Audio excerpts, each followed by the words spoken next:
They left her luggage on the porch, stacked like a warning, with a note that said, "No space for you."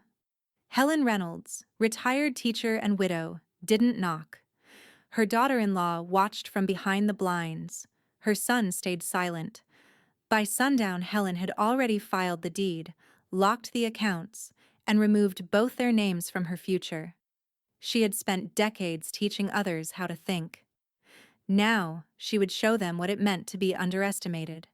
And when they came back, asking for what they thought was theirs, the locks wouldn't turn, the law wouldn't bend, and Helen wouldn't be home. All right, before we dive into this crazy story, do me a favor. Subscribe and tell us where you're watching from. The taxi rolled to a stop beneath the drooping oaks, their branches swaying gently in the humid savanna air. Helen Reynolds stepped out, her sandals crunching on the gravel drive she'd walked 1,000 times before. The air smelled faintly of salt and gardenias, a perfect homecoming, until she looked up at her porch. Her luggage was stacked neatly by the front door, each suitcase positioned like a small accusation.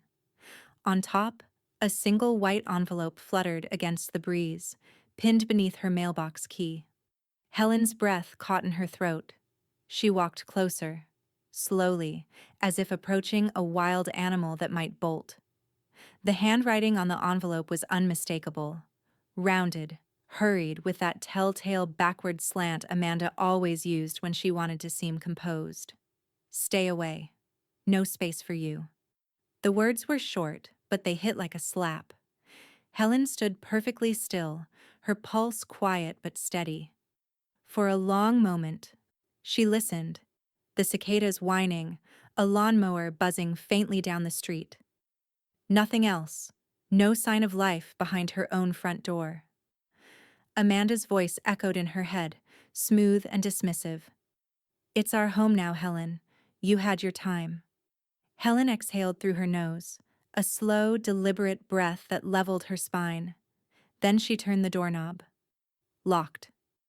The brass handle felt strangely foreign in her hand. She looked through the front window. Inside, she could see her living room, rearranged. The familiar floral armchair she'd placed by the window was gone. Her framed photographs, once neatly aligned along the mantel, were replaced with sterile family portraits: Amanda, Luke, and the children.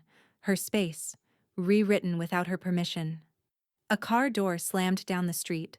Luke's old Ford pickup pulled into the driveway. He stepped out, his shoulders slumped, a man already tired before he began to speak.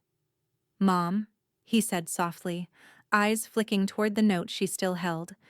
"You're back early." Helen raised an eyebrow. "It's Saturday. The cruise ended yesterday. I didn't realize returning home required an appointment." Luke rubbed the back of his neck, avoiding her gaze. "Amanda, she just needs some space. The kids don't pay the mortgage," Helen said evenly. Her voice was calm, but it carried the quiet authority of a woman who'd raised him better than this. He opened his mouth, then shut it again, like a boy caught lying. His silence said enough. Helen stepped closer, her reflection merging with his in the window. "Luke, unlock my door." He hesitated, glancing toward the house. The blinds shifted. Someone inside was watching.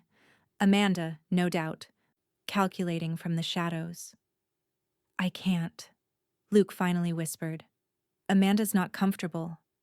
Helen laughed softly, the sound colder than the coastal wind that had followed her from the docks. "Your wife doesn't get to dictate ownership, dear. Not in this lifetime." For a long moment, neither spoke. The tension sat thick between them, decades of politeness and restraint straining against a single betrayal. Then Helen stepped back, pulled her phone from her purse and took 3 precise photographs: the stacked suitcases, the note, the locked door. Evidence, clean, dated, irrefutable. Luke's voice wavered. "Mom, please don't make this." She cut him off with a look that silenced classrooms full of teenagers once upon a time. "You've already made it, Luke. I'm simply recording it." Her phone buzzed. A message from Pat Green. Pat, back yet? Heard something strange from your neighbor. Call Victor immediately. Helen smiled faintly. Pat always knows before anyone else. She texted back. On it. Turning toward her son, she said quietly, Tell Amanda I received her note. And tell her I'm following instructions. For now. She reached for her suitcase handle, pulling it upright. The wheels squeaked faintly as she rolled it down the walkway toward the street. Her house loomed behind her, bright and silent, as if holding its breath. At the corner, she paused. The sunset was just beginning, a wash of amber and coral against the Georgia sky. She felt her pulse steady, her focus sharpening. Beneath the sting of betrayal, something colder began to form, the familiar clarity she'd relied on all her life. If Amanda wanted her gone, Helen thought, she'd get her wish, but not the way she imagined. Her phone buzzed again. Another message from Pat, sharper this time. Pat. Victor's in his office. He said it's urgent. Don't go back inside. Helen looked one last time at her home, her voice barely a whisper. Fine. Let's begin. She turned, luggage in hand, and started toward her car. Calm, deliberate, already planning her first move. Helen sat at the small oak table in her friend Patricia Green's kitchen, the hum of the ceiling fan cutting through the heavy afternoon air. Pat's home was the opposite of hers, warm, cluttered, welcoming. Fresh coffee steamed between them, and Helen's stack of folders sat like a silent witness to what she already knew. Her calm was the sharpest weapon she owned. Pat leaned forward, reading the expression on Helen's face. You're too quiet, she said finally. That means you're planning. Helen didn't look up. She was scrolling through digital copies of property deeds on her tablet, scanned years ago, back when she first suspected Amanda's controlling streak might grow teeth. Her finger hovered over the screen, tracing the bold black print. Property owner, Helen Margaret Reynolds. No co-signers, no secondary names, no shared equity. She took a sip of coffee, the bitterness grounding her. Pat, she said softly, that house has been mine outright for 12 years. Mortgage paid in full. Title clear. They have no claim. Not even Luke. Pat gave a low whistle. Then she's not just bold, she's stupid. That's a dangerous combination. Helen's phone buzzed on the table. Victor Lane, her estate attorney, had replied. Helen, I'm at the office. If you can stop by. Bring any relevant documents. We'll start securing everything now. She typed back quickly. On my way. When she looked up, Pat was watching her with that sharp, almost teacherly patience that had matched Helen's own for decades. You're not angry, Pat said. That's worse for them. Helen allowed herself a thin smile. Anger's a waste of precision. An hour later, Helen sat across from Victor in his downtown office, floor-to-ceiling windows reflecting the slow sprawl of Savannah's late afternoon light. He was a tall man with the kind of composure that made panic seem impolite. Victor slid a copy of her deed across the desk. Clean title, as you said, he confirmed. Your late husband's signature was removed after probate. There's no joint tenancy, no survivorship clause that includes Luke or Amanda. He looked up, his tone firm. This is your property, legally and exclusively. Helen's hands rested still on her lap. Then I'd like to ensure that's indisputable. No access, no implied permission. I want it airtight. Victor nodded, tapping a few notes on his tablet. We'll file a notice of ownership verification and prepare a private property access restriction. It's standard, but it'll put teeth behind your boundaries. If they attempt entry again, law enforcement can intervene without hesitation. Helen exhaled slowly. Good. He studied her for a moment, then added, You're remarkably calm, Helen. Most people in your situation would be furious. I was, she said quietly. But fury fades. Strategy doesn't. Back at Pat's, Helen spread out her paperwork on the table like a general arranging maps before a quiet war. Her reading glasses perched low on her nose as she highlighted account numbers, property lines, trust clauses. Each detail mattered. Each one was a lever she could pull if Amanda pushed again. Pat refilled their coffee cups and leaned over her shoulder. "Document everything," she said. "Every text, every voicemail, even the note. If she's bold enough to write something that stupid, she's bold enough to keep digging." Helen nodded, sliding her phone closer. She'd already saved the photographs from earlier to a secure folder. "I'll forward them to Victor. Let the paper trail speak for itself." Outside, thunder rolled in the distance. The first drops of rain began to patter against the kitchen window, soft at first, then steady, like a quiet drumbeat marking time. Pat glanced toward the sound. "Storm's coming." Helen smiled faintly. "Not the first one I've weathered." That evening, Helen drove to the bank. The streets glistened with rain, the Spanish moss dripping silver under the streetlights. She parked beneath the awning of Savannah Trust and Credit, where a familiar figure waited by the glass doors. Sophie Kim, the bank manager, umbrella in hand. "Mrs. Reynolds?" Sophie greeted warmly, ushering her inside. Mr. Lane called ahead. "I've reviewed your accounts. Everything's secure, but I'd recommend tightening withdrawal permissions. Just precautionary." Helen's expression didn't waver. "Do it. Amanda's fond of testing limits." Sophie's eyes flickered with understanding. "Then she'll find none left to test." Within 15 minutes, new authorizations were signed, every account locked behind multiple security layers. When Helen stood to leave, Sophie handed her a slim folder. "Consider this peace of mind," she said softly. Helen took it with a nod. "Peace of mind," she repeated. "I think I'm finally earning that again." Outside, the rain had stopped, but the streets gleamed like mirrors. Helen paused under the awning, looking out toward the dark stretch of road leading back to her house. Her reflection shimmered in the puddles, composed, steady, unbreakable. Then her phone buzzed. A message from an unknown number. "Amanda. You had no right to go to the bank." Helen stared at the screen for a long moment before her lips curved into a quiet, deliberate smile. "Actually," she murmured to herself, "I have every right." She slipped the phone into her bag, the thunder rumbling again in the distance. The next morning broke gray and heavy, a low mist hanging over the Reynolds property like a curtain. Helen parked her car 2 houses down, careful not to draw attention. The world was quiet. Too quiet, except for the distant hum of cicadas and the drip of last night's rain sliding from the gutters. She stood at the edge of her driveway, camera phone in hand. Each click was precise. The luggage still by the door, the folded note under the mailbox key, the blinds half drawn as though someone had staged a performance and forgotten to clear the set. Every image, time-stamped and geotagged, was another nail in the coffin of Amanda's arrogance. Inside the house, movement flickered.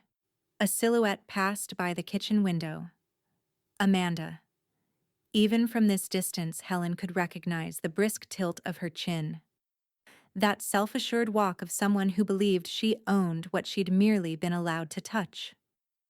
Helen lowered the phone and stepped back into her car.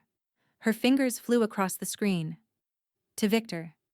"Proceed with legal filings today. Unauthorized occupation confirmed, note documented, evidence incoming." She attached the photos, hit send, and felt a quiet satisfaction settle into her chest. Inside, Amanda's voice carried through the slightly open front window. "Luke, she's trying to intimidate us. Do you see what she's doing?" Luke's response was barely audible, a low murmur of appeasement. Helen couldn't make out his words, but she didn't need to. She knew his tone, the same tone he'd used as a boy when caught between honesty and trouble. Weary, uncertain, pleading for peace where none could exist. Amanda's voice rose. sharper now. She left, Luke. She left. You saw her drive away. That means she forfeited her place here. Helen bit back a humorless laugh. Forfeited? Ownership wasn't a game of musical chairs. A text popped up on her screen. Pat again. Pat. You back near the house? Please tell me you're documenting this. Helen. Every second of it. A pause. Then another message from Pat. Pat. Good. Keep your distance for now. I'm compiling a list of past incidents. You'll want a full timeline before this gets formal. Helen exhaled slowly. She scrolled through her phone gallery, finding years of small moments, the subtle signs that Amanda's entitlement had been creeping toward this crescendo, the time she'd redecorated Helen's guest room without asking, the holiday when she'd insisted on controlling who Helen invited to dinner, the subtle pressure to retire to Florida that Helen had laughed off at the time. Each memory sharpened now into evidence of intent. By noon, she was back at Pat's, the kitchen table once again her command center. Folders fanned out like battle plans, each labeled in neat, steady handwriting: property, accounts, trust, communications. Pat sat across from her, pen tapping against her mug. You know what's brilliant? She said. You're not reacting. You're recording. They expect you to blow up, and you're giving them silence and signatures instead. Helen looked up, her eyes cool but alive. Amanda's loud because she mistakes volume for power. I prefer paper. Pat smirked. You always did. Helen's phone buzzed again, Victor this time. Victor. Documents received. I'll have formal notices drafted within 24 hours. Once signed, they can't set foot on your property without consent. Helen typed back. Perfect. I'll add the prior incidents to the record tonight. Pat leaned in. Include the text she sent last night. It's proof she's aware she's overstepping. I already did, Helen said. Victor has it. Outside, the storm clouds were breaking apart, sunlight cutting thin streaks across the table. It felt symbolic. The first glimpse of clarity after the chaos Amanda had tried to manufacture. But Helen wasn't done. She opened her journal, the one she'd kept since her teaching days. Lined pages, steady cursive, methodical. She began to write. Dates, comments, shifts in behavior. The record grew quietly, line by line, a living archive of disrespect and resolve. Luke's name appeared on the page several times, followed by dashes of hesitation. Didn't intervene. Looked away. Agreed with her out of fear. She underlined the last one. By late afternoon, she closed the journal and set down her pen. Pat was rinsing cups in the sink, humming an old tune from their teaching years. The domestic calm almost fooled Helen into feeling at ease, until her phone rang again. Luke. For a long moment, she let it buzz on the counter. Then, on the fifth ring, she answered. Mom, he said, voice tentative. Amanda says you're trying to turn this into something legal. Helen's tone stayed even. I'm just protecting what's mine. He hesitated. Can't we talk about this? Maybe come by tomorrow. Sort things out without lawyers. Luke, she interrupted gently, you've been sorting things out your whole life. Maybe it's time someone finished them. He went quiet, then muttered. Amanda's just... She doesn't mean... She means every word she writes, Luke, Helen said, her voice tightening for the first time. And I mean every document I sign. There was silence, heavy and final. Then the line went dead. Helen set the phone down and looked toward the window, the sinking sun streaking the sky in bruised shades of violet. Pat turned from the sink, drying her hands. What now? Helen's lips curved into a measured smile. Now, I make sure the next time she walks into my house, if she ever dares, it won't be as family. It'll be as a trespasser. The following day dawned sharp and clear, the kind of morning that made Savannah's old trees glitter with dew. Helen's reflection in her car window looked exactly as she felt: controlled, composed, and no longer patient. She'd spent a lifetime teaching people to think before they acted. Now she was putting her own lessons to work. By 8:30, she was seated in Victor Lane's office again, the same conference table now stacked with fresh folders and legal drafts. Sunlight streamed through the glass, illuminating the steady rhythm of his fountain pen as it glided across paper.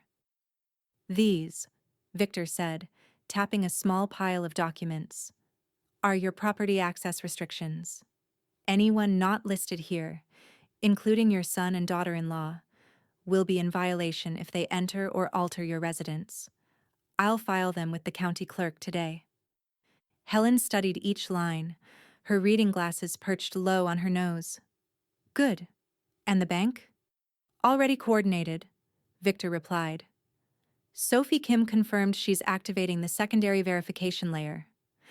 Amanda won't be able to access or adjust a single asset tied to your estate." Helen took a quiet breath. "Thank you, Victor. I want this airtight. No confusion, no loopholes. If they come after what's mine, they should find nothing but law between us." Victor's expression softened. "You're one of the calmest clients I've ever seen in a crisis." Helen smiled faintly. "I'm not in crisis." "They are? They just don't know it yet." He chuckled, slid the folder toward her, and extended a pen. "Sign here, here, and initial on the bottom of page 6. The soft scrape of her signature filled the silence. Each loop of ink felt like armor being fitted piece by piece. At the bank, Sophie Kim greeted her with the same quiet confidence that Helen herself projected. "Mrs. Reynolds," she said warmly, ushering her to a private office. "We've implemented the new restrictions. Amanda's name never appeared on your accounts, but we've added two-step authentication and alert notifications for all transactions. If anyone tries to tamper with your accounts, you'll know immediately." Helen nodded. "And the trust accounts?" "Completely sealed. Even your son can't access them without your explicit written authorization." Helen took a moment, letting the information settle. Her pulse slowed, her mind already leaping 3 moves ahead. "Then it's done," she said quietly. Sophie hesitated, then asked gently, "Would you like me to flag any unusual inquiries? I can monitor for suspicious activity." "Please do," Helen said. "If Amanda so much as breathes near my accounts, I want it logged." Sophie smiled. "Consider it done." When Helen left the bank, the sun was climbing higher, burning away the mist. She paused at the curb, watching traffic slide past, her folder tucked under her arm. For the first time in days, her body felt lighter, her defenses quietly locking into place behind her like a gate closing. Back at Pat's, Helen poured 2 cups of tea and slid one across the table. Pat, already scanning the copies Victor had emailed, gave an approving whistle. "You move fast," she said. "I like it."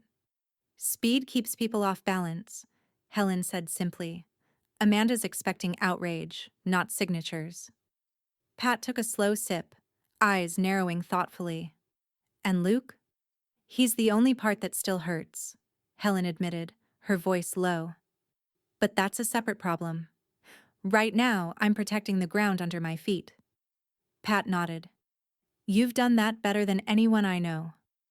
They sat in silence for a moment, listening to the faint buzz of cicadas through the screen door. Helen's phone buzzed, a message from Victor. "Victor, all documents filed, effective immediately. You're fully protected under Georgia law. Next step, enforcement protocol if they attempt re-entry." Helen typed back a simple reply. "Understood." Pat looked up. "What's next on your list?" Helen's lips curved slightly. "Observation. The moment Amanda realizes she's locked out, that'll tell us everything we need to know." That realization came sooner than either expected. At noon, Amanda's voice erupted across the driveway, her words sharp enough to pierce through Pat's open kitchen window. Luke, why is the keypad not working? Did you change the locks? Helen and Pat exchanged a glance. Helen rose slowly, walked to the window, and peeked out. Amanda stood on the porch. Her hair frizzed from the heat, phone in hand, jabbing at the keypad beside the door. Luke stood behind her, arms folded, confusion written across his face. Helen didn't move, didn't even blink. Maybe Mom, Luke began. Amanda whirled on him. Don't say her name right now, Luke, she snapped. She's behind this. She's trying to humiliate us. Pat whispered from behind Helen. She's starting to panic. Helen smiled faintly. She should. It's the first time reality's ever told her no. They watched as Amanda punched the keypad again, then threw her phone down in frustration. She stormed to the window, Helen's window, and peered inside, unaware that Helen was just a few houses away, hidden in shadow, calmly watching her own fortress close itself against intruders. Luke placed a hand on Amanda's arm, but she jerked away. She's not going to get away with this, Amanda hissed. I'll find a way around her. Pat murmured, and she just confirmed intent. Perfect. Helen's expression didn't change. Keep recording, she said softly. Let her dig her own hole. Amanda turned back toward the door, pounded on it twice, and shouted, This isn't over. Helen's voice, barely above a whisper, slipped into the quiet air between her and Pat. No, it isn't. The following morning, the Savannah air was sharp with that clean scent that comes after a storm. Renewal mixed with residue. Helen stood in her driveway again, this time not as an exile, but as the owner reclaiming what was always hers. A locksmith's van idled nearby, the hum of its engine blending with birdsong. Every door, Helen said firmly. Front, side, garage, and the attic hatch. Code changes across the board. The locksmith nodded and went to work. Each metallic click was a soft declaration of sovereignty. Her home, her rules, her protection. Pat stood beside her, recording short video clips on her phone for the record. I never thought watching a woman change her locks could feel this satisfying, she muttered. Helen gave a dry smile. Security is the most elegant form of revenge. Inside, she moved through the rooms methodically, clipboard in hand. Every drawer, every cabinet, every inch of the home had been cataloged. Her files, her jewelry, her husband's old watch, even the china Amanda once called outdated. Everything now accounted for and secured. By mid-morning, the house looked the same, but it felt different. Lighter, deliberate, untouchable. Helen paused in the living room, the light filtering through the freshly cleaned window panes, and took a long breath. This was how control sounded. The absence of intrusion. Just after noon, Victor Lane arrived with a small stack of legal documents tucked under his arm. His navy suit was crisp despite the heat, and the faint smell of fresh ink followed him in. All set, he said, setting the folder on the table. The estate and trust protections are finalized and filed. Every major asset, the house, accounts, pension, and investment portfolio, is now bound to your legal directives. If Luke or Amanda attempt to contest it, they'll be facing a wall of court orders. Helen's eyes scanned the papers, methodically reading each section before initialing. And these filings are public record? Victor nodded. Yes, ma'am. Anyone can see that the property and all associated rights are exclusively yours. Pat let out a small, pleased laugh from across the room. That means Amanda's morning meltdown is officially recorded as a trespass attempt. That's poetic. Helen's lips twitched. Let's just call it educational. As Victor packed his briefcase, Helen's phone buzzed, a flurry of messages lighting up her screen. The first was from Luke. Luke, Amanda's upset. She says you've locked her out of her own home. Can we please talk before this goes any further? Helen read it twice, then replied simply, It's not her home, Luke. It never was. A second message arrived almost immediately. This one from an unknown number, though the tone was unmistakable. Amanda, you think you can freeze me out? You'll regret this, Helen. I'll call the bank. I'll call the county. I'll. Helen didn't even finish reading. She handed the phone to Pat. Forward that to Victor for record keeping. Pat's eyes sparkled. Gladly. An hour later, Helen sat in her study, a mug of chamomile tea cooling beside her as she reviewed the day's filings. The rhythm of the rain outside had returned, softer now, like punctuation to her composure. The screens on her laptop showed confirmation emails from the county office, the trust firm, and the bank. Everything sealed, everything secure. Her home printer hummed as it spat out the final document, the one marking Amanda's exclusion from all estate access. Helen signed it with a steady hand and slid it into a blue folder marked Restricted Parties. Pat leaned in from the doorway. You know, this would make a fantastic case study for my women's legal group. A masterclass in calm retaliation. Helen chuckled quietly. Let's finish the retaliation before we make it educational. Just then, Victor called. She put him on speaker. Good timing, she said. We just finished here. Perfect, Victor replied. I wanted to update you. Amanda tried to contact the county clerk's office this morning, demanded copies of your deed and trust forms. She was told she's not listed on any of them. Pat clapped her hands once. Oh, I wish I could have seen her face. Victor continued, tone measured but laced with amusement. Apparently, she didn't believe it. She accused the clerk of lying. They referred her to me for verification. Helen smiled to herself. And what did you tell her? The truth, Victor said, that she has no standing, no claim, and no access. She hung up without saying goodbye. For the first time in days, Helen laughed, a soft, genuine sound that filled the room. She's just now realizing the difference between influence and authority, Helen said, sipping her tea. Pat leaned against the wall, crossing her arms. And which one belongs to you? Helen's eyes gleamed. Both. But mine's legal. That evening, as dusk settled, Luke appeared in the driveway. He stood for a moment beneath the porch light, his hands shoved deep in his pockets.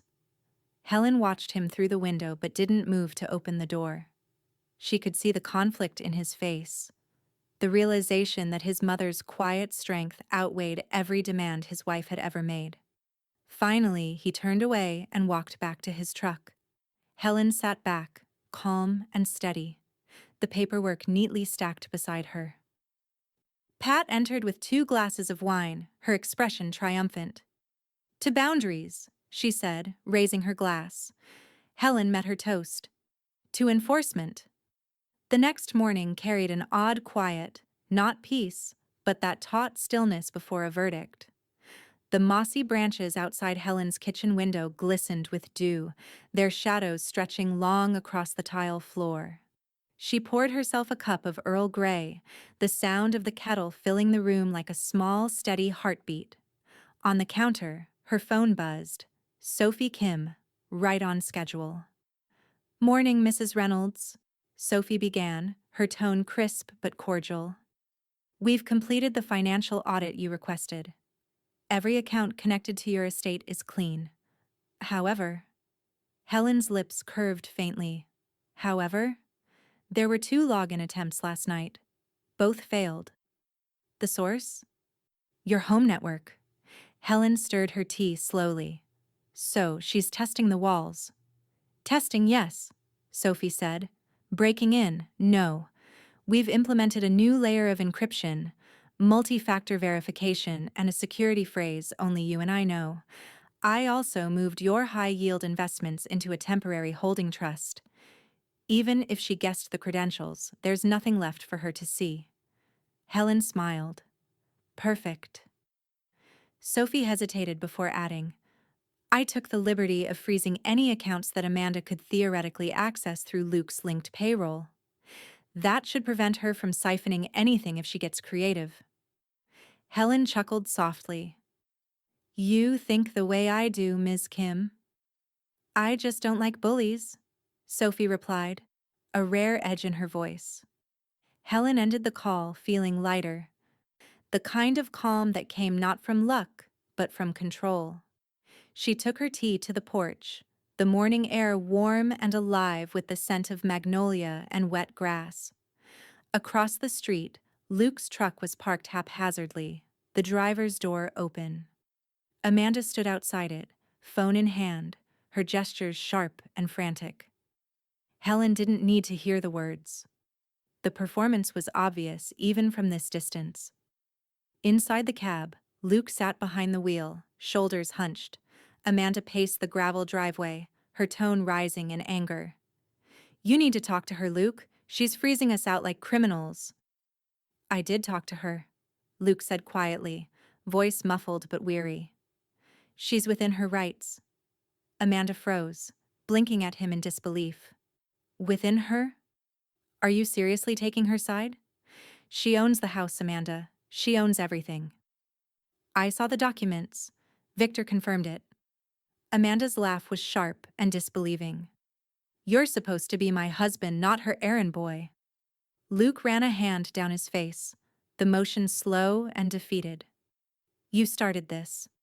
Helen watched the scene unfold like a silent film, her tea cooling in her hand. For once, she didn't feel pity, only a detached clarity. Every word Amanda hurled was another thread unraveling in her own web. Inside, Helen's phone buzzed again. A text from Victor. Victor. Morning, Helen. The trust reallocation is confirmed. Amanda has no financial leverage now. All assets have been moved under single executor status. You. Helen typed back. Excellent. Keep everything sealed for 72 hours before the update posts publicly. I'd rather let her discover it the hard way. Victor's reply came quickly. As always. Strategic. You'd make a fine attorney. Helen allowed herself a brief, private smile. No, thank you. I prefer the classroom. People are easier to read there. Pat appeared in the doorway, her hair tied back, notebook in hand. I saw the circus across the street, she said dryly. Amanda's doing her best impression of a woman wronged. It's impressive, if you ignore the part where she's wrong. Helen motioned for her to sit. She'll tire herself out soon enough.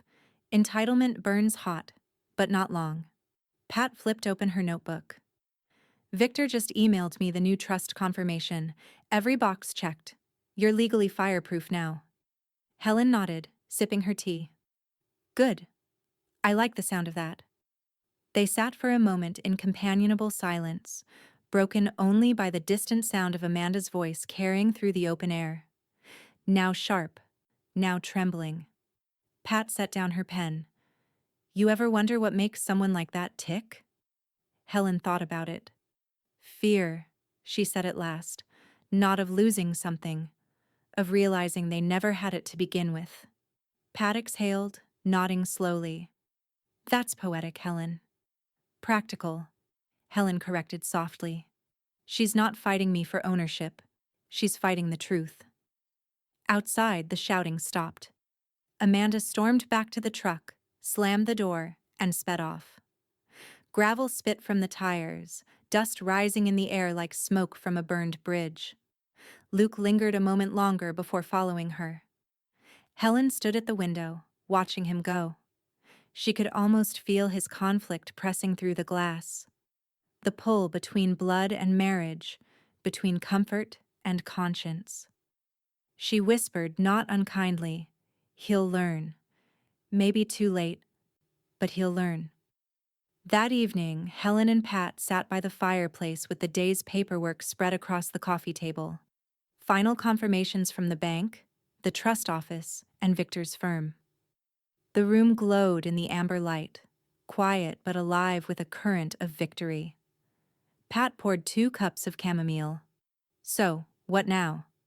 Helen glanced toward the folder labeled Reynolds Estate. Secured. Now we let the silence do the work. Amanda will find herself screaming into a void that doesn't answer. Pat smiled. You make vengeance sound like poetry. It's just math, Helen replied. Balance restored. Her phone chimed again. A message from Sophie this time. Sophie. FYI, someone tried calling the bank pretending to be you. Voice didn't match. We flagged the attempt and froze the line for safety. Want to hear the recording? Helen's eyes sharpened. She texted back, yes. Send it to Victor too. Within seconds, a short audio clip arrived. Helen pressed play. Amanda's voice, dripping with false calm, said, This is Mrs. Reynolds. I need to unfreeze my accounts immediately. I'll verify my birth date and address. A beat of silence, then Sophie's cool, professional response. I'm sorry, ma'am, but this call is being recorded. You are not Mrs. Reynolds. Click. Helen set the phone down, smiling faintly. She really doesn't understand what locked out means. Pat leaned back, satisfied. She will. The late morning light slanted across the front porch as Helen stepped outside, the folder in her hand gleaming pale blue against the sunlight. Her expression was calm, measured, composed, but her eyes held that quiet edge that came only from certainty. Pat stood by the garden gate, her phone poised discreetly in one hand. You're sure you want to do this face to face? She murmured. Helen nodded once. Yes. She's been shouting at shadows long enough. It's time she hears the law speak plainly. The low growl of Luke's truck echoed down the drive. He parked unevenly, gravel scattering, and climbed out first. His posture was defensive already, hands jammed into his pockets, jaw tight. Amanda followed, every step sharp, her sunglasses hiding the anger that was practically pulsing off her. Mom, Luke started, but Amanda cut him off. Helen, this has gone too far. You've humiliated us. And for what? Control? Helen tilted her head slightly. For boundaries and accuracy. She gestured toward the chairs on the porch. Sit, both of you. I'll make this brief. Amanda crossed her arms but didn't move. Luke sank into the nearest chair, weary. Pat slipped quietly into the background, leaning against a porch post, her camera still angled downward, lens recording everything. Helen opened the folder. The soft rustle of papers was the only sound for several seconds.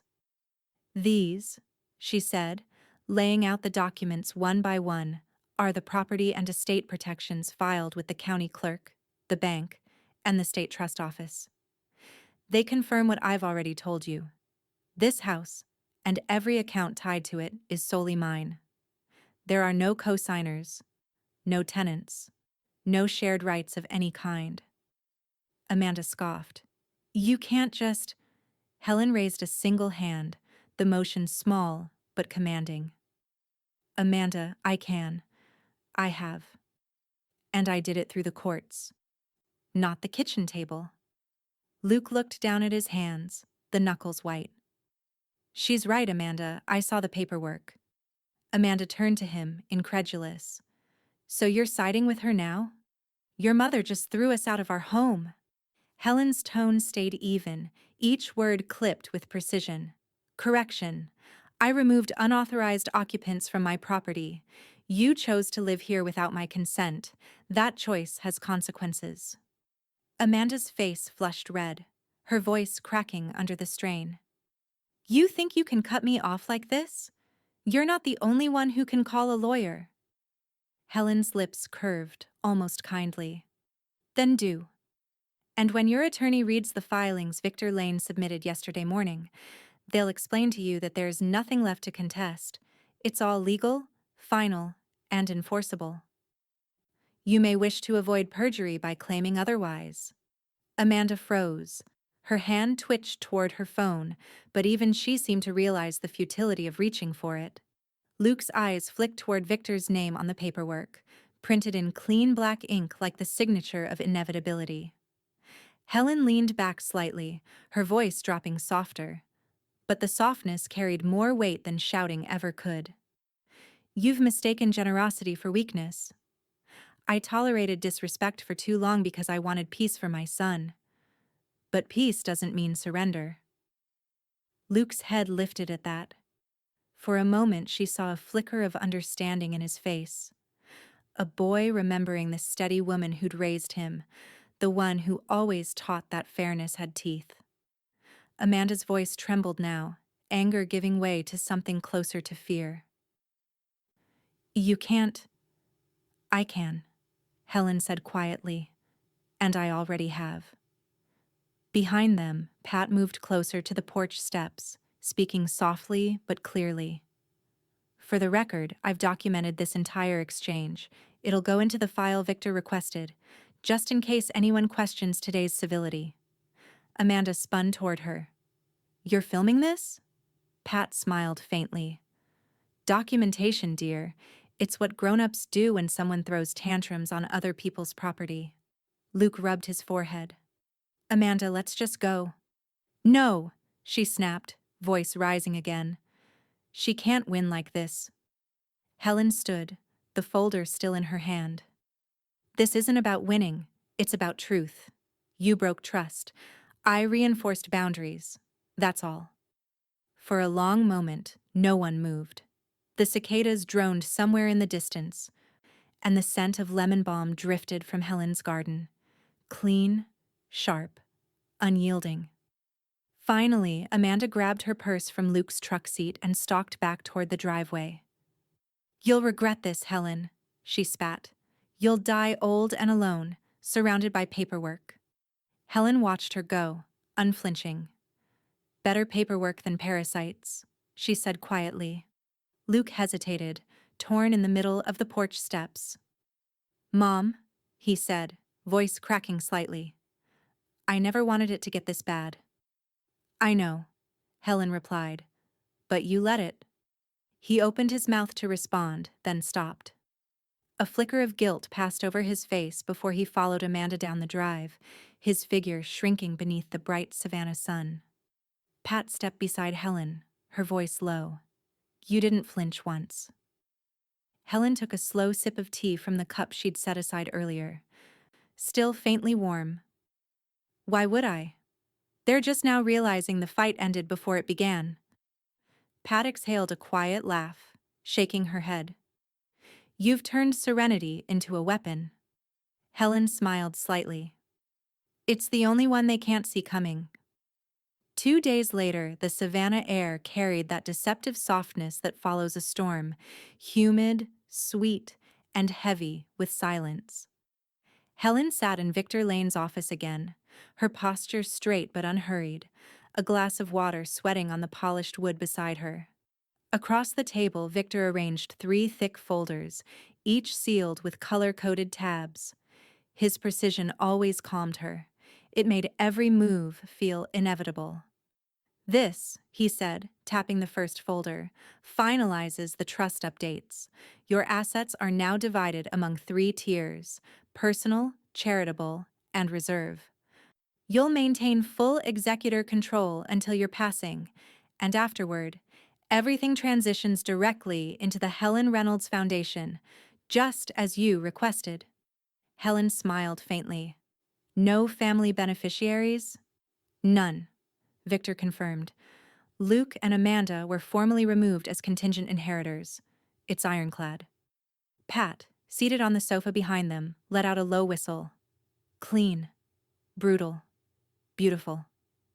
Helen's gaze never wavered from the page. Sometimes kindness just enables cruelty. This way, it ends cleanly, for everyone. Victor turned to the second folder. The property rights and deed filings are now mirrored in state records. That ensures no one can file a counterfeit transfer again. Amanda's stunt at the clerk's office was flagged in the system. If she tries it a second time, the sheriff will be notified automatically. Helen's expression didn't flicker, but her eyes held a glint of satisfaction. Good. Consequences teach faster than words. And the third folder, Victor said, contains the charitable documentation. Your name will fund 3 scholarship endowments, 2 for public school teachers, 1 for estate management programs for women. All of it begins next quarter. Pat grinned. You're turning revenge into philanthropy. I love it. Helen allowed herself a soft laugh. Better the money go to people who'll build something than to those who only know how to take. While they signed the final pages, the air conditioning hummed quietly. Victor's pen moved steadily, the scratch of ink punctuating the stillness. When they finished, he exhaled and leaned back. That's it. Every safeguard, every clause, every condition. Amanda can rage, she can threaten, she can call lawyers, but she can't touch any of it. Helen took the signed pages, reviewed the seals, and slid them neatly back into their folder. Then it's done, Victor nodded. I'll courier certified copies to the bank and the clerk's office by end of day. That afternoon, Amanda learned the truth. It began with a call to the bank, a call Sophie Kim answered personally. I'm sorry, Mrs. Reynolds, Sophie said, her tone measured and courteous.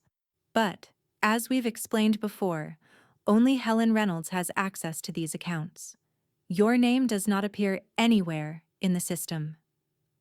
Amanda's voice, sharp and trembling, leaked through the phone's receiver even from across the room where Helen and Pat were sitting in Helen's study, sipping tea.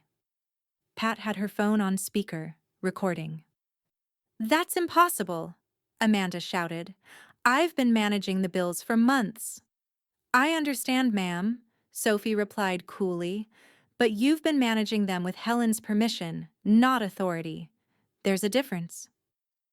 A long pause, followed by a sound Helen knew too well, the hiss of disbelief turning into panic. She can't just erase me. Actually, Sophie said, her tone crisp but polite, she can. Helen ended the recording there. That's enough, she murmured. We don't need to document her unraveling, just the facts. Pat smirked. You're colder than I remember, Helen. Helen smiled thinly. Experience. Hours later, Luke called. His voice was low, tight with confusion. Mom, I just found out Amanda's not listed anywhere on your accounts or the trust, not even as a backup contact. Is that true? Helen's tone was calm, almost gentle. It is. There was a pause. Long, waited. You didn't even tell me. You didn't ask, she said softly. You just assumed my silence meant consent. He exhaled shakily, words catching in his throat. Amanda's losing it, Mom. She said you're trying to ruin us. Helen's voice remained steady. No, Luke, I'm saving what's mine. You two were trying to ruin yourselves. She heard the quiet sound of him swallowing back whatever defense he wanted to make. Then the line went dead. Pat, who'd been listening nearby, raised an eyebrow. He's rattled. He needed to be, Helen said. Sometimes people don't wake up until the floor vanishes under their feet. That evening, the golden light of sunset pooled through the bay window as Victor called with one last update. All filings are live, he said. The trust, the property, everything. I've just received notice from the clerk's office. Amanda attempted to place a hold on the deed again through her cousin's firm. The request was denied automatically. The system flagged it as unauthorized. Helen's lips curved in quiet triumph. Predictable. Victor chuckled. If it's any consolation, the clerk told me she threw quite the scene. I believe the phrase, "You people don't know who I am," was used. Helen's smile deepened. She's finding out who she isn't instead. When she ended the call, Pat poured 2 glasses of wine and set one beside her. You've built a fortress out of logic, my friend. Helen looked toward the window, the amber sky reflecting in her glass. No, she said softly. Just boundaries, with better lighting. Pat laughed, but Helen's eyes stayed distant, focused. She could feel something shifting beyond the calm, the way air changes before a storm. The following week dawned bright and brittle. sunlight pooling like gold across the quiet streets of Savannah. Helen sat at her breakfast table with her tablet open, the morning news humming softly from the counter beside her. She stirred her coffee without looking at it, eyes fixed instead on a short legal notice on the screen, her name listed under protective order, enforcement verified. It was official. Every motion Victor had filed was now state-backed and fully enforceable. Her property, her trust, her foundation, all sealed tighter than a vault. The calm that settled over her wasn't joy. It was something deeper, steadier. The satisfaction of knowing chaos couldn't reach her anymore. By mid-morning, she was back in Victor's office. Sunlight streamed across his desk as he reviewed the stamped court confirmations. "Everything's live," he said, sliding the stack toward her. "Protective orders, trust amendments, and ownership validations. Amanda's lawyer filed a motion to contest your filings. Briefly." Helen raised an eyebrow. "Briefly?" Victor smiled faintly. "The judge dismissed it before the hearing even began.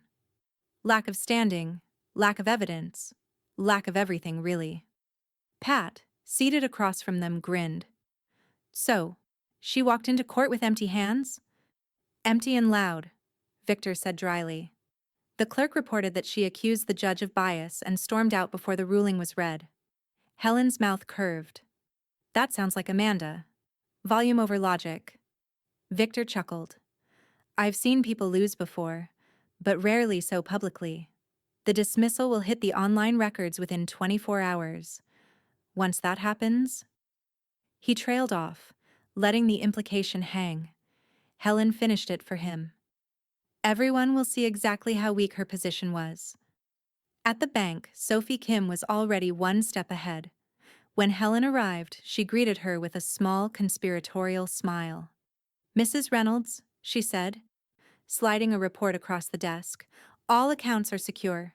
The protective orders came through, and the bank's compliance team has flagged any inquiry under Amanda's name for immediate denial."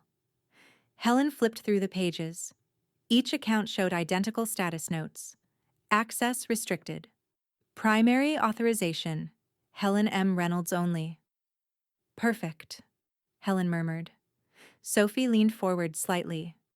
"There's something else. You might want to know that Amanda called our compliance hotline yesterday. She demanded a correction to the account list. The operator followed procedure, politely informed her she wasn't listed anywhere. She hung up mid-sentence. Pat, standing nearby, couldn't help a small laugh. "I almost feel sorry for the poor operator." Sophie's eyes twinkled. "The operator said it was the highlight of her day." Helen's tone softened. "Thank you, Sophie. You've been remarkable through this." Sophie inclined her head. "You've handled this with more composure than most of our clients handle a misplaced debit card. It's been inspiring." Helen smiled at that. A real one this time. That evening, Helen and Pat sat on the porch, the air thick with the smell of jasmine and distant rain. The documents Victor had couriered were stacked neatly on the wicker table between them, each one stamped and sealed. Pat poured wine, her tone light, but her eyes gleaming with pride. "So, to recap, you've legally shut down Amanda's access, her claim, and her mouth. All in 1 week." Helen took a sip of wine, watching the twilight deepen. "No, Pat, the law did that. I just stopped apologizing long enough to let it work." Pat laughed quietly. "You've got to start teaching classes on this." Helen. "Strategic Grace 101. I'd sign up." Helen's eyes softened. Grace is easy when you stop needing permission for it. The sound of a passing car drew her gaze. Luke's truck rolled by slowly, headlights off, Amanda in the passenger seat. The truck didn't stop. Luke didn't wave. Amanda stared straight ahead, jaw clenched, her profile lit by the dying light. Helen didn't move. She just watched them vanish down the street, her expression unreadable. The next morning, Pat's phone buzzed first. She picked it up, then burst into laughter. "Helen, you're going to want to see this." She handed it over. On the Savannah Community Forum, a popular local Facebook group, a post was trending. Savannah Legal Digest. Public records show the attempted legal filing by Amanda Reynolds dismissed in full. Judge cited lack of standing. The incident has drawn attention as a cautionary tale for estate mismanagement and elder property disputes. Hundreds of comments poured in beneath it. Good for that lady. People think they can take advantage of family. Love that the law finally sided with someone who planned ahead. Amanda Reynolds? Isn't that the one who tried to take her mother-in-law's house? Pat nearly wheezed with laughter. She's trending, for all the wrong reasons. Helen read the screen quietly, her fingers resting lightly on the phone. The court taught her a lesson I couldn't. Pat smirked. Yeah, but you gave the homework. That afternoon, Victor called with one final update. Everything's officially recorded, Helen. You're now listed on state registry as the protected owner of your property and assets. It's public record. Ironclad. Amanda's name is permanently attached to a dismissed petition. You're clear. Helen closed her eyes for a moment, absorbing the words like sunlight. Then it's done, she said softly. For now, Victor replied, his tone cautious. People like her don't accept defeat gracefully. Helen smiled faintly. I don't need her to. I just need her to live with it.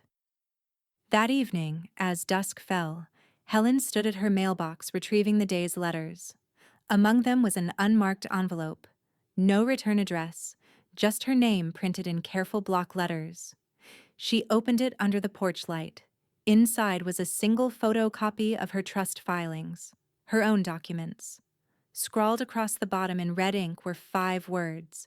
You can't keep everything forever. Helen read the line twice, then folded the paper neatly and slid it back into the envelope. Pat stepped out onto the porch behind her. What's that? Helen met her eyes, calm and deliberate. The next mistake Amanda's going to make.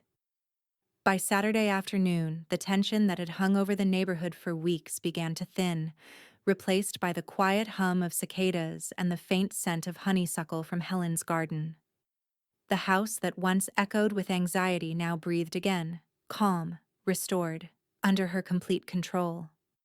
On the porch, a white linen tablecloth fluttered gently in the breeze.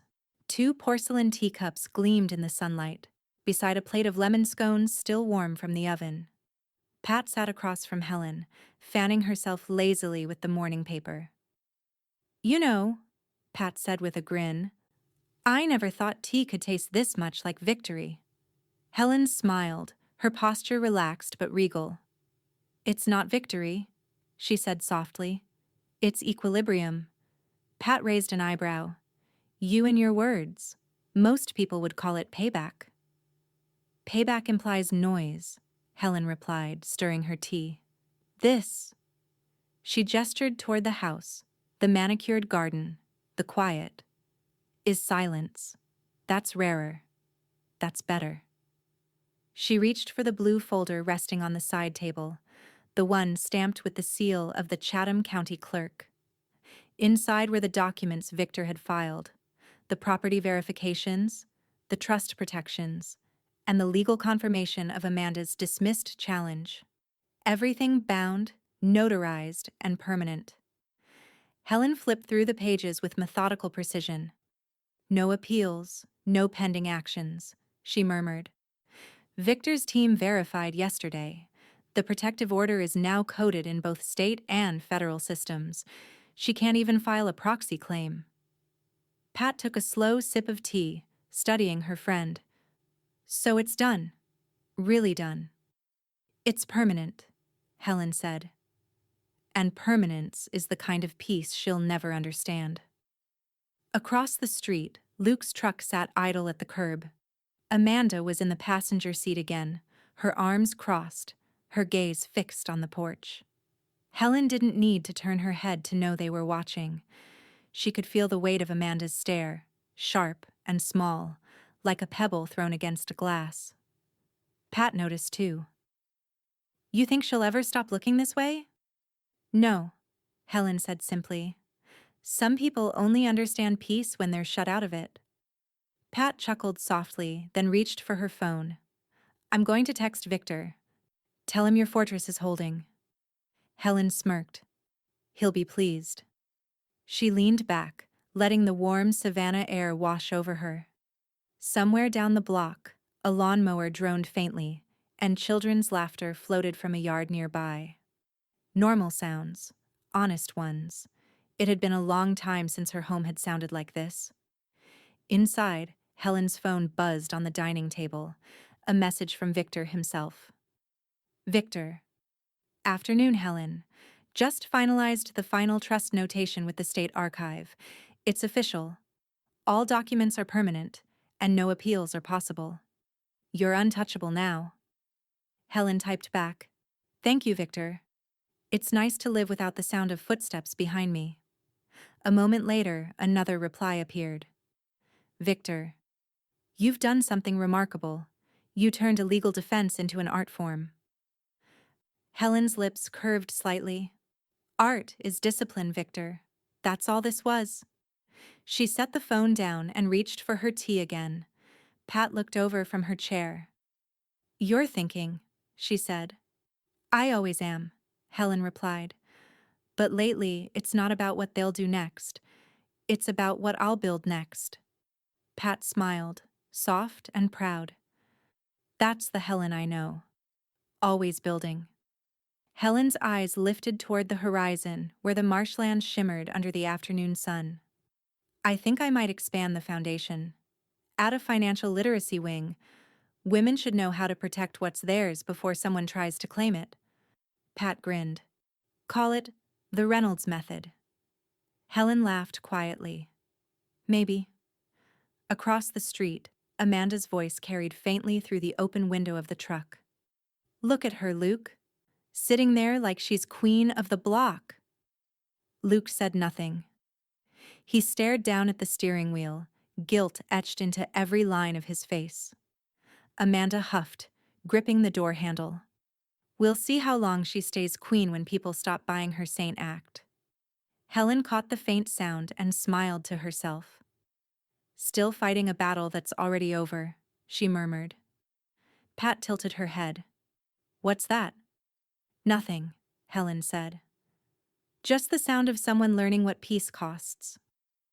As the afternoon waned, a soft breeze rippled through the yard, carrying the mingled scents of tea, paper, and blooming jasmine. Helen closed the blue folder, pressed it flat with her palms, and looked at Pat. You know, she said, I used to think peace was something you waited for, like spring. Now I see it's something you create. Pat's eyes softened. And defend. Helen smiled. Always. They clinked their cups together gently. The light shifted, spilling gold over the porch rail, turning every edge of the house warm and alive again. By Monday morning, the calm Helen had crafted around her life rippled slightly. Not from fear, but from motion. The kind of movement she recognized. The desperate thrashing of someone still refusing to accept defeat. Victor's early call confirmed it. She's gone digital, he said without preamble. Social media, multiple posts across 3 community pages, all claiming elder abuse and financial coercion. Helen exhaled through her nose, the sound soft but measured. Predictable. Did she provide evidence? Victor's tone carried a smile. Screenshots of her own dismissed filings. Nothing more. I've already contacted our PR legal affiliate to issue takedown requests. By the end of the day, those posts will read like ghost stories. Helen turned slightly toward the window. The morning light fell through the sheer curtains in bright slats, dust motes floating like quiet confetti. Let her rant, she said calmly. The louder she screams, the smaller she sounds. Victor chuckled. Remind me not to cross you in retirement. I'd never waste the energy, she said dryly, and hung up. By noon, the Savannah Community Forum was ablaze with Amanda's latest meltdown. Pat sat at Helen's kitchen counter, scrolling through the threads on her phone. She stole everything from us. She's manipulating the legal system. Pat read aloud, eyes twinkling. She's really laying it on thick. Oh, this one's good. Someone replied, maybe don't steal from your mother-in-law next time. Helen poured them both iced tea, unbothered. People remember the truth. It just takes them longer than lies. Pat set her phone down, grinning. You realize she's making you look better with every word? Helen sipped her tea, unflinching. I told Victor to let her keep posting. The longer she talks, the deeper she digs. A soft chime sounded. An incoming message. Victor again. Victor. All legal safeguards finalized. I've implemented an addendum to your trust. Even if Luke or Amanda challenge your competency down the line, the trust structure can't be altered without a court-appointed forensic review. Ironclad. Helen smiled faintly. You think of everything. Victor. No. I just think like them. And stop one step short. She admired that. He understood the strategy without needing to name it. Foresight disguised as calm. That evening, Helen and Pat reviewed the new trust portfolio at the dining table. Pat read over one of the pages, brow raised. You even divided executor rights between two firms? That's genius. They can't pressure a single entity. Helen nodded. It's like chess. Don't give anyone one piece that wins the game. Pat leaned back, impressed. And here I thought teaching high school made you patient. Turns out it made you lethal. Helen's lips curved. Precision, not lethality. Precision lasts longer. Meanwhile, on the other side of town, Luke sat in his truck outside Amanda's cousin's office. He hadn't gone inside. Through the window, he could see Amanda pacing, voice sharp, hands flying as she argued with the attorney. His phone buzzed. A message from Victor, sent directly. Victor.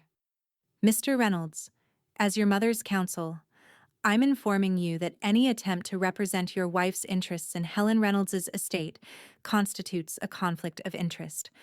I suggest you consider where you stand before you're pulled into litigation yourself. Luke stared at the message for a long moment.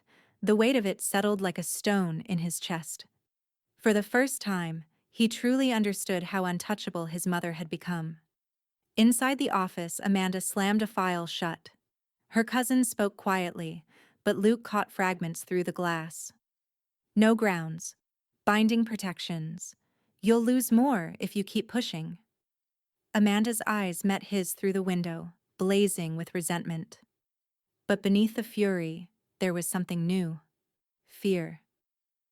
That night, Pat showed Helen the screenshots of Amanda's last online posts, each one flagged, hidden, or deleted by moderators. She's unraveling, Pat said, handing her the phone. You've outlasted her. Helen studied the screen, then placed it face down on the table. No, she said, I've outplanned her. There's a difference. She opened a new folder on her laptop titled Final Allocations. Inside, she began typing. Revised scholarship funding. Anonymous donation to the Women's Legal Defense Fund. Establishment of a permanent family exclusion clause. When she finished, she sat back, fingers resting lightly on the keyboard. The hum of the house felt different now. Secure, yes, but alive, purposeful. Pat watched her with a small smile.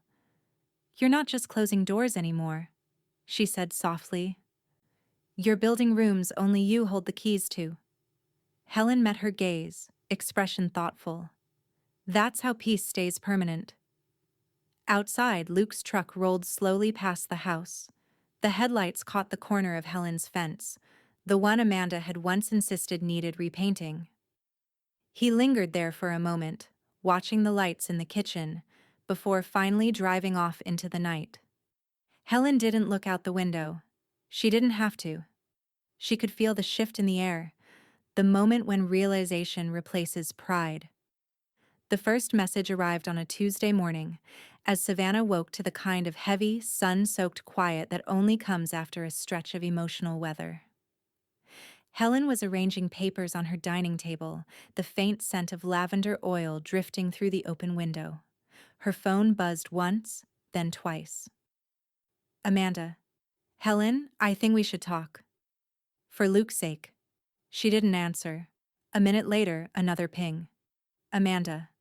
I know we've had differences. I was under stress. Maybe I overreacted. But I think we both said things we didn't mean. Helen took a slow sip of her coffee, the heat grounding her pulse steady. She reread the message once, then slid the phone face down on the table without a word. Across the room, Pat looked up from the newspaper. She's fishing. Helen didn't look away from her coffee. She's drowning. Pat smirked. You're not even tempted? Temptation implies curiosity, Helen said evenly. I'm not curious about liars. By mid-afternoon, a third message arrived. Amanda. I want to make amends. Luke misses you. We both do. We can fix this if we just talk face to face. Helen opened the message, stared at it long enough to note the timestamp, then archived it with the same calm precision she used for filing trust documents. It wasn't anger. It was order. Pat's voice floated from the kitchen. She'll start love bombing next. That's her pattern. She'll start realizing no one's responding next, Helen murmured. That's mine. 2 days later, it was Luke's turn. He came by in the late afternoon, parking a respectful distance down the street. Helen saw him from the bay window, his shoulders slumped, his hands jammed deep into his pockets. He stood there for a long moment before finally making his way up the walk.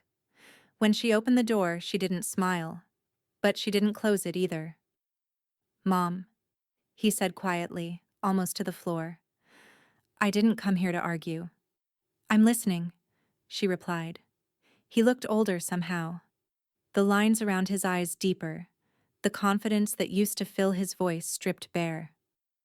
I just wanted to say I'm sorry for not stepping in, for letting things get this far. Helen studied him for a long moment. The faint wind rustled the trees behind him. Somewhere, a dog barked. The world, as always, continued, indifferent. I raised you to choose peace, she said finally. But peace doesn't mean silence, Luke. You confused the two. He nodded slowly, shame cutting through his posture. I know. I just thought if I stayed out of it, she'd stop. I didn't think she'd push it this far. She did because you let her. He swallowed hard. I just wanted everyone to get along. Helen's tone softened, but her eyes stayed clear. You can't build peace on other people's chaos. It collapses under its own weight. He nodded again, eyes glistening. I understand now. I hope you do. For a long moment they stood in silence. Then, finally, she said, I forgive you, Luke, but I don't forget. He looked at her, searching for something. Relief, maybe, but found only calm. That's fair, he said quietly. I'll give you space. Helen's lips twitched in what might have been a small, sad smile. That's all I ever wanted. He nodded once more, then turned and walked back down the path, his shadow stretching long behind him. That evening, Victor called. His voice carried a rare lightness.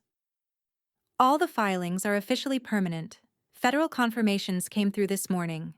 No appeals, no reversals, no loopholes. You're fully protected. Helen exhaled softly. Then it's finished. Legally, yes, he said, but I suspect emotionally it's been finished for some time. She smiled faintly. You're right. Victor hesitated. I'll say this, Helen. I've worked with dozens of estate clients, but you've been something different. You didn't just protect your assets. You rewrote the rules. Helen's eyes moved toward the window, where the garden shimmered in the amber light of evening. I didn't rewrite the rules, Victor. I just started following my own. Later, she and Pat sat on the porch again, the golden light spilling over the railings. Pat raised her glass of wine. To closure, she said. Helen shook her head gently. To clarity. Pat laughed. You always have the better toast. Helen reached for the stack of finalized papers on the table. Charitable allocations, scholarship expansions, endowment letters, all bearing her name. Her foundation was growing, stronger and cleaner with every signature. As she signed the last page, she paused, then wrote an inscription in the margin of one form. For the women who protect what's theirs. Pat leaned over, reading it, then smiled softly. That's your legacy right there. Helen nodded. And it's the one thing they can never touch. By the end of the month, Helen Reynolds' story had escaped the boundaries of her quiet Savannah street. What began as whispered gossip among neighbors, half curiosity, half disbelief, had spread into something broader. Measured, respectful. Pat was the first to notice it. She arrived one morning carrying the Savannah Gazette tucked beneath her arm and a grin that gave everything away. Front page of the local section, she said, dropping the paper on Helen's table. You've officially gone regional. Helen adjusted her reading glasses and glanced at the bold headline. Elder homeowner sets legal precedent in family property dispute. Community applauds. Decisive action. Her eyes skimmed the column, scanning phrases like calm legal mastery and a blueprint for protecting independence and estate integrity. Victor's name appeared too, briefly quoted about proactive defense strategies and setting modern standards for elder estate control. Helen closed the paper, expression unreadable. I told him not to talk to the press. Pat smirked. He didn't say much, but apparently, silence from you is what makes everyone listen harder. Over the next few days, the shift in tone became impossible to ignore. Neighbors who had once looked away now lingered a little longer when Helen passed on her morning walks. The woman who ran the cafe downtown slipped an extra muffin into her bag, on the house. At the bank, Sophie Kim greeted her with a quiet pride that went beyond professionalism. They're calling you an example, Sophie said one afternoon as Helen signed a transfer authorization. We've had 3 clients mention your case. One woman even said she's redoing her will after reading about you. Helen gave a polite nod. If it saves someone else the trouble, then good. Sophie smiled. Trouble has a way of avoiding women like you now. Helen only replied, let's hope it remembers to stay that way. Amanda, meanwhile, was becoming something else entirely, an open secret the town delighted in not mentioning aloud. Her name floated around the farmers' market and the community board at the library, always in half-lowered voices. The story had taken on a life of its own, the woman who tried to take her mother-in-law's house and lost everything. Pat read each new rumor with a kind of quiet, guilty pleasure. Someone posted on the forum that Amanda's realtor pulled out of their listing deal. Apparently, she's toxic PR now. Helen stirred her coffee without looking up. Reputation is its own inheritance. She squandered hers. You almost sound sorry for her, Pat teased. Helen gave a faint, knowing smile. Almost. Victor stopped by that Friday, impeccably dressed as always, a folder tucked neatly under his arm. He sat across from Helen in the sunroom, where the light filtered through the lace curtains, making everything look softer than it was. All your filings have reached permanent status, he said. I received federal confirmation this morning. There's no loophole left, not even theoretical ones. I also checked with Sophie. Bank security is fully synchronized with the trust. Everything's airtight. Helen nodded, though her expression remained distant.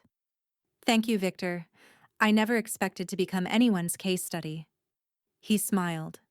That's what makes it powerful. Most people win by accident. You won by preparation. Pat, perched on the edge of a chair, added, and by not blinking when the shark circled. Victor chuckled. Indeed. If I ever lecture at the state bar again, I might use you as an example. Names redacted? Of course. Helen looked out the window toward her garden. I don't need to be an example, Victor. I just needed to be left alone. He nodded slowly, sensing the truth under her calm. And now you are. When he left, Helen sat quietly, her hands folded over the papers he'd brought. The garden outside was awash in late afternoon light, bees floating lazily among the blooms. Pat didn't speak for a while, just watched her friend's face in the warm stillness. You did it, Pat said finally. You turned being underestimated into an advantage. Helen's voice was low, thoughtful. Patience does that. Most people mistake stillness for weakness. I let them. Pat smiled softly. That's your magic trick, isn't it? Helen took a slow breath, eyes drifting to the porch where sunlight shimmered against the railing. It's not magic, she said. It's remembering that storms end whether you scream through them or not. But that night, as twilight deepened into something quieter, Helen's phone buzzed again. An email this time, not a text. The sender line made her pause. Savannah Daily Tribune. Editorial inquiry. Curious, she opened it. Mrs. Reynolds, our investigative feature on estate rights and elder protection has gained attention beyond the region. We'd like to interview you for a follow-up segment on responsible estate planning. Your case has become a local touchstone for financial independence and intergenerational boundaries. Would you be willing to speak with our reporter this week? Respectfully, Dana Lowe. Senior correspondent Helen read the message twice, then set the phone down beside her tea. The soft hum of cicadas filled the room. Pat peeked over her shoulder. You're famous now, she said with a grin. Are you going to do it? Helen leaned back in her chair, eyes half closed, voice barely above a whisper. Fame is just another kind of exposure, Pat. But maybe it's time people learned how quiet power really works. Pat tilted her head. So, yes? Helen didn't answer right away. Instead, she looked out the window, toward the street where Amanda's car had once parked, toward the world that had finally stopped testing her, and smiled. Let's see, she said softly. Let's see how the truth sounds when I'm the one telling it. The week after the Tribune email, Savannah's air felt heavy with late summer humidity, that faint coastal sweetness before the rain. Helen sat in her study with the blinds drawn halfway, a small pool of light from her brass lamp illuminating the papers on her desk. She wasn't reading them anymore, she was refining them. Every paragraph, every note, every clause spoke not of vengeance, but of instruction. Victor had once told her that the best estate plans outlived the people who wrote them. Helen intended for hers to teach. The Tribune interview came and went quietly, by her own design. She declined an on-camera feature, agreeing instead to a single off-record meeting with Dana Lowe in her sunroom. The young reporter had arrived with a notebook full of questions but left with pages of reflection instead.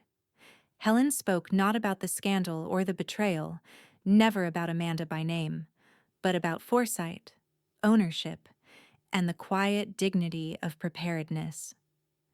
I didn't win anything, she said simply as Dana packed up her notes. I just stopped allowing other people to narrate my story. Dana had looked at her for a long moment, then said softly, That's going to stay with me. Helen's faint smile had been answer enough. A week later, the article appeared.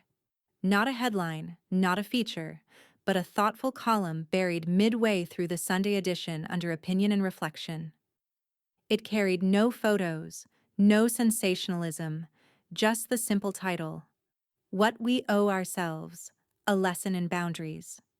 It began, in a world that expects silence from those wronged, a retired teacher from Savannah reminds us that preparation isn't paranoia, it's preservation. The piece spread quietly through the community, whispered from book clubs to church steps. Women quoted her words without even knowing her name, using them as shorthand for resolve. Be a Helen, they said. Helen never commented publicly. She didn't need to. Amanda, meanwhile, learned nothing. From what Pat's endless grapevine reported, She doubled down on her narrative, rewriting the story of her loss until it resembled martyrdom. She told anyone who would listen that she'd been tricked, manipulated, forced out of what was rightfully hers. But the difference now was silence. No one believed her. Realtors ignored her calls. Her cousin's firm quietly severed ties. Even Luke, weary and gray around the eyes, had stopped defending her in public.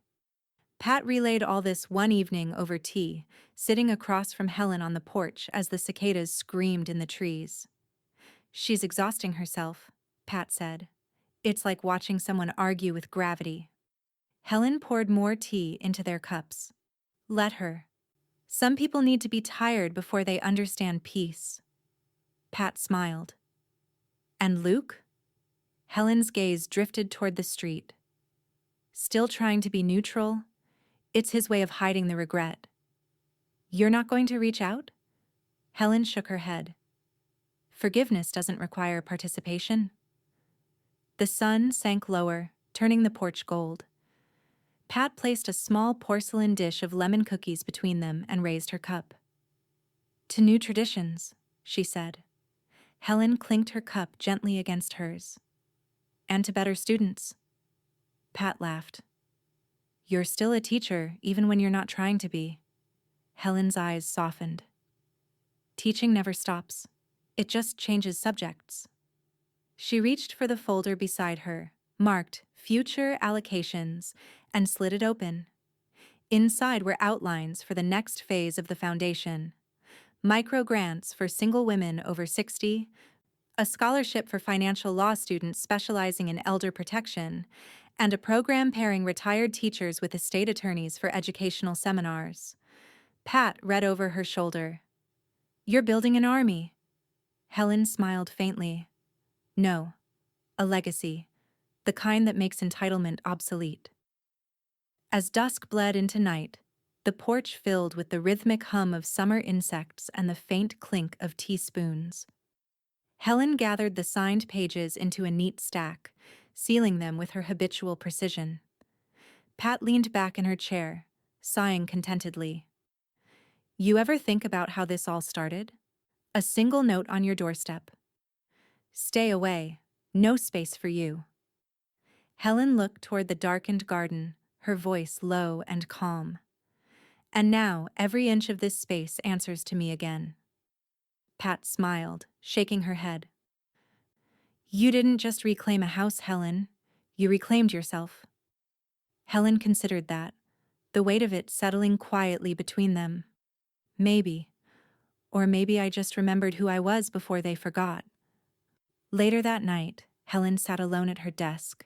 The moonlight filtered through the blinds, turning her paperwork silver. She typed the final line of her foundation's mission statement and read it aloud to the empty room. "To remind every woman that boundaries are not walls. They're the shape of freedom itself." She saved the document, closed her laptop, and exhaled. The house was silent. The kind of silence that wasn't absence, but ownership. Savannah's late September sky bled pink into gold as Helen closed the final folder on her desk. The papers, trust reinforcements, protective orders, and the notarized deeds were stacked in precise alignment, a fortress of ink and law. The scent of jasmine drifted through the open window, soft and familiar, blending with the faint hum of the evening cicadas. Her phone buzzed once. "Victor." "Everything's filed," he said without preamble, the sound of satisfaction threading through his calm tone. "Your trust and estate are now sealed in perpetuity.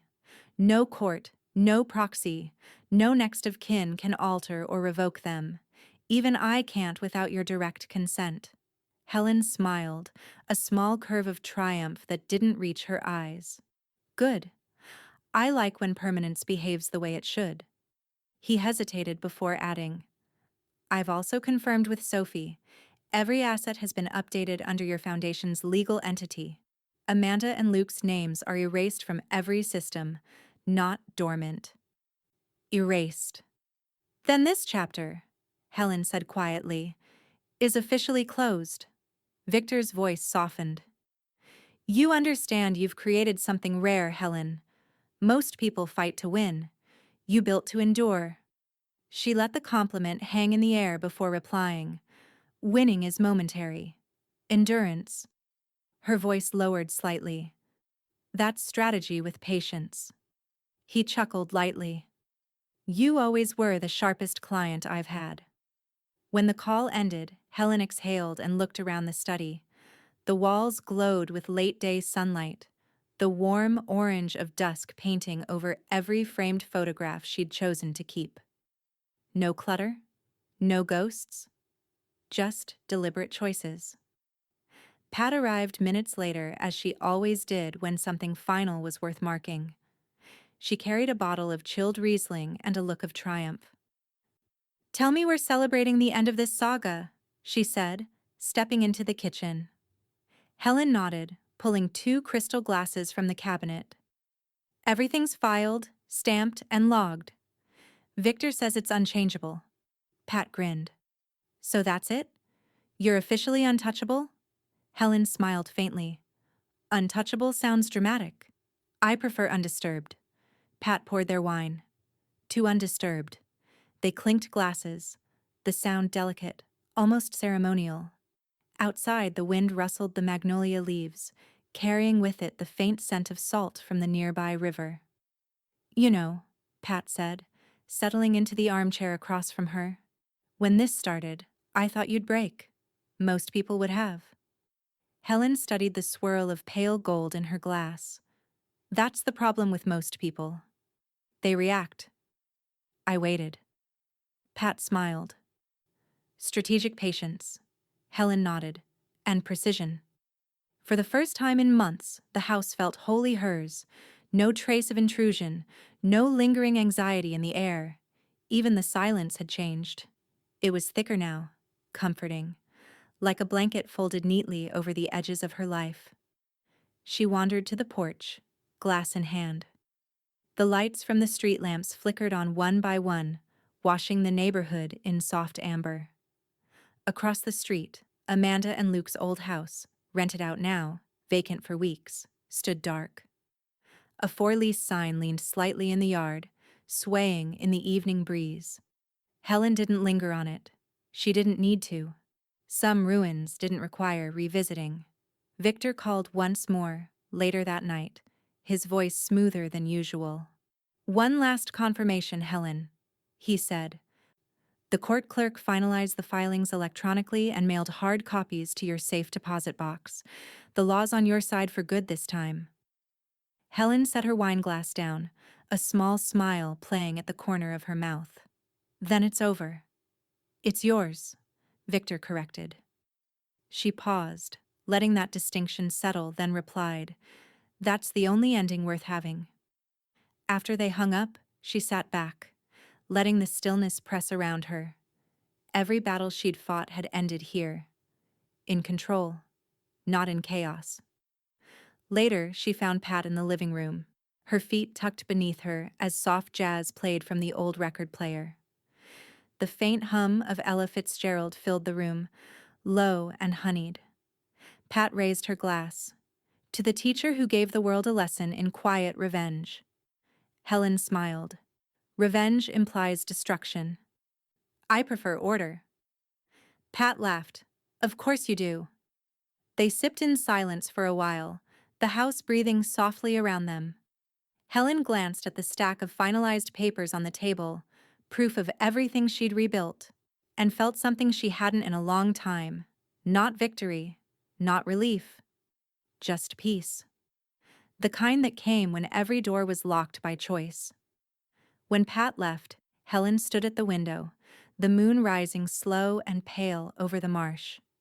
She could see her reflection in the glass. Composed, deliberate, unshaken. The woman who had been sent away from her own doorstep months ago was gone. What remained was the one who had written herself back into permanence. Her phone vibrated once more.